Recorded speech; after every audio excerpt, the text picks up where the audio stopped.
پاکستان چین نے کشمیر کارڈ کھیل دیا، سیکولر بھارت بڑی تباہی کے دہانے پر کشمیری مجاہدین نے دیکھتے ہی دیکھتے بڑا علاقہ آزاد کروا لیا۔ انتہا پسند مودی کے بھارت کا وجود خطرے میں پڑ گیا، کشمیری رہنماؤں کو شہید کرنا بڑی جنگ کا پیش خیمہ بن گیا۔ اقوام متحدہ کا بھارت کے خلاف اب تک کا بڑا ایکشن بھارتی ایوانوں پر لرزہ تار۔ یورپی یونین بھی میدان میں، چین نے کشمیریوں کے لیے اب تک کا بڑا قدم اٹھا لیا۔ چینی فوجیں لداخ سے واپسی کشمیر کو روانہ، بھارتی فوج کو الٹیمیٹم جاری۔ دوستو، پاکستان اور چین نے مودی کی نیندیں حرام کر دیں۔ پاکستان کی جانب سے مودی کے لیے خطرناک فیصلہ۔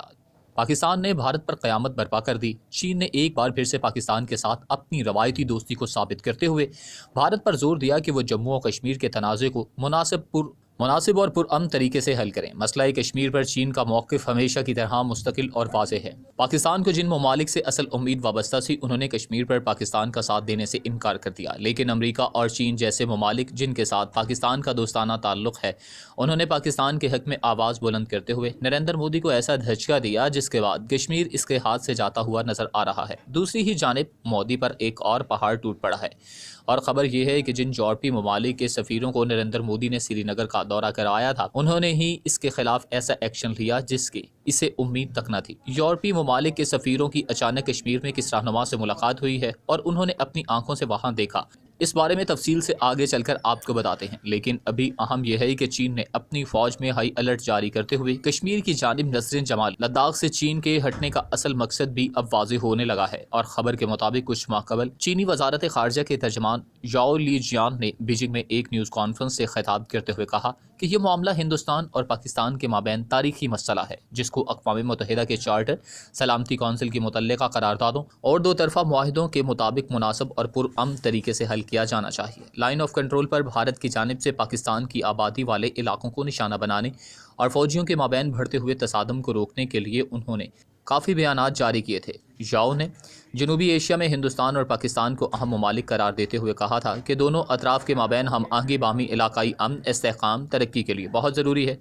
چین نے تب بھی بھارت سے مطالبہ کیا تھا کہ وہ تحمل سے کام لیتے ہوئے بات چیت کے ذریعے اختلافات کو حل کرے اور علاقائی امن و استحکام کی حفاظت کرے، لیکن بھارتی فوج نے اس کی کوئی لاج نہیں رکھی۔ انہوں نے پاکستان میں بھارتی سرپرستی میں دہشت گردی کے بارے میں پیش کیے گئے ثبوت کے بارے میں کہا تھا کہ چین ہر طرح کی دہشت گردی کی مخالفت کرتا ہے اور بین الاقوامی برادری، خاص طور پر علاقائی ممالک سے انسداد دہشت گردی پر زور دیتا ہے۔ خیال رہے کہ پاکستان نے بھارت پر الزام لگایا تھا کہ وہ پاکستان کے اندر دہشت گردی کو بڑھاوا دینے کے لیے افغانستان میں نیٹ ورک چلا رہا ہے۔ اب ایک مشترکہ پریس کانفرنس میں پاکستانی وزیر خارجہ شاہ محمود قریشی اور فوجی ترجمان جنرل افتخار بابر نے مبینہ دہشت گردوں کے مبینہ ہندوستانی ہینڈلروں کی فوٹیج اور آڈیو دکھائی تھی۔ دونوں عہدیداروں کی جانب سے تخریب کاری کے لیے بینک ٹرانزیکشن کے سیل فون نمبرز بھی مہیا کیے گئے۔ قریشی نے ہندوستان پر ملک میں بد امنی پیدا کر کے چین پاکستان اقتصادی راہداری سی پیک منصوبے کو نقصان پہنچانے کی سازش کرنے کا الزام لگایا۔ سی پیک پاکستان اور چین کا مشترکہ اقتصادی پروجیکٹ ہے۔ قریشی نے مزید کہا تھا کہ پاکستان کے پاس اس بات کا ٹھوس ثبوت ہے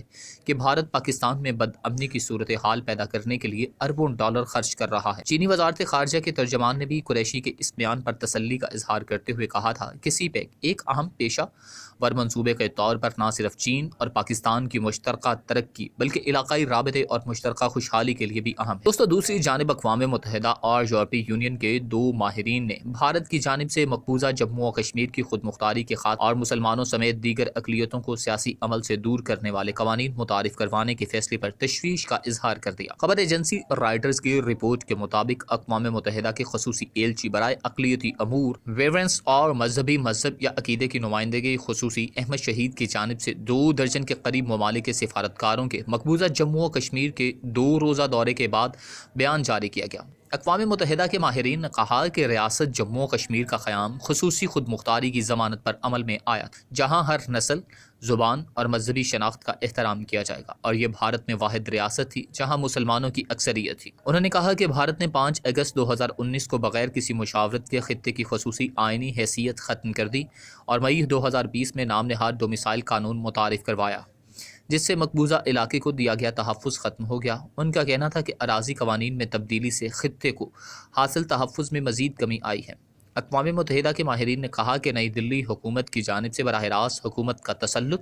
اور خود مختاری ختم کرنے کا مطلب یہ ہے کہ مقبوضہ جموں و کشمیر کے عوام کی اپنی حکومت نہیں ہوگی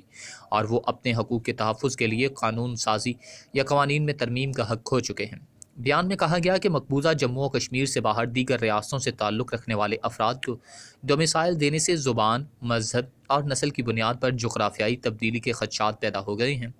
انہوں نے کہا کہ اس قانونی تبدیلی سے سابق جموں و کشمیر ریاست میں باہر سے لوگ آ کر رہائش پذیر ہونے کا راستہ ملے گا، جس سے خطے کی جغرافیائی حیثیت اور اقلیتوں کی اپنے حقوق کے تحت سرگرمیاں متاثر ہو جائیں گی۔ اقوام متحدہ کے ماہرین نے بھارتی حکومت پر زور دیا کہ مقبوضہ خطے کے لوگوں کے معاشی، معاشرتی اور ثقافتی حقوق کو یقینی بنائیں تاکہ وہ اپنے سیاسی خیالات کا اظہار کر پائیں، انہیں متاثر کرنے والے امور کے حوالے سے مؤثر کردار ادا کر پائیں۔ دوستو، اقوام متحدہ کے ماہرین کی جانب سے جو بیانات جاری کیے گئے ہیں، بھارت نے اس پر بھی ایک بار پھر سے نکتہ چینی کرتے ہوئے اس کو تنقید کا نشانہ بنایا ہے۔ دوسری جانب بھارت نے اقوام متحدہ کے ماہرین کی جانب سے مقبوضہ جموں و کشمیر میں آئینی تبدیلی سے متعلق تشویش کا اظہار کرنے پر رد عمل دیتے ہوئے کہا کہ ماہرین غیر جانبدار نہیں ہیں۔ بھارت کے وزیر خارجہ انوراگ سری واستو کا کہنا تھا کہ مقبوضہ جموں و کشمیر بھارت کا بنیادی حصہ ہے اور اس حوالے سے ہونے والی تبدیلیاں پارلیمان سے متعلق ہیں۔ ان کا کہنا تھا کہ قوانین میں ہونے والی تبدیلیوں میں سے ایک پورے بھارت میں نافذ ہو گئی ہے جو مقبوضہ جموں و کشمیر کے عوام پر بھی لاگو ہوگی، جس سے انہیں بھارت کے دیگر علاقوں کے برابر حقوق کی اجازت دی گئی ہے۔ بھارتی وزارت خارجہ کی طرف سے جاری بیان میں کہا گیا کہ خصوصی ایلچیوں کے بیان میں انسانی حقوق کونسل کے تحت دیے گئے اختیارات کے حوالے سے غیر جانبداری کے اصول پر سوال اٹھتا ہے۔ انوراگ سری واستو نے کہا کہ ماہرین نے بیان ایسے وقت میں جاری کیا جب بھارت غیر ملکی سفارتکاروں کے ایک وفد کی مقبوضہ جموں و کشمیر میں میزبانی کر رہا تھا، جس کا مقصد سفارتکاروں کو مقبوضہ وادی کے موجودہ حالات سے آگاہ کرنا تھا۔ ان کا کہنا تھا کہ ماہرین نے بھارت کا موقف جانے بغیر اپنی غلط خبر میڈیا کو جاری کی اور پریس اتفاق سے سفارتکاروں کے دورے کے موقع پر دی گئی۔ دوستو، مقبوضہ کشمیر میں مختلف واقعات میں قابض بھارتی فورسز کے ہاتھوں 3 حریت پسند جاں بحق ہو گئے۔ مقبوضہ کشمیر میں سری نگر کی مصروف سڑک پر ایک کشمیری حریت پسند نے 2 پولیس اہلکاروں پر فائرنگ کر کے انہیں ہلاک کر دیا۔ فرانسیسی خبر ایجنسی کی رپورٹ کے مطابق 24 غیر ملکی سفیروں کے دورے کے دوران ہلاکت خیز حملوں کا نیا سلسلہ ہے۔ مجموعی طور پر تشدد میں اضافے کے نتیجے میں 3 پولیس افسران ہلاک ہوئے جبکہ 3 حریت پسندوں کو بھی قتل کر دیا گیا، اور یہ ہلاکتیں دورے پر موجود سفیروں کے علاقے سے نکلنے کے چند گھنٹوں کے بعد ہی ہوئی ہیں۔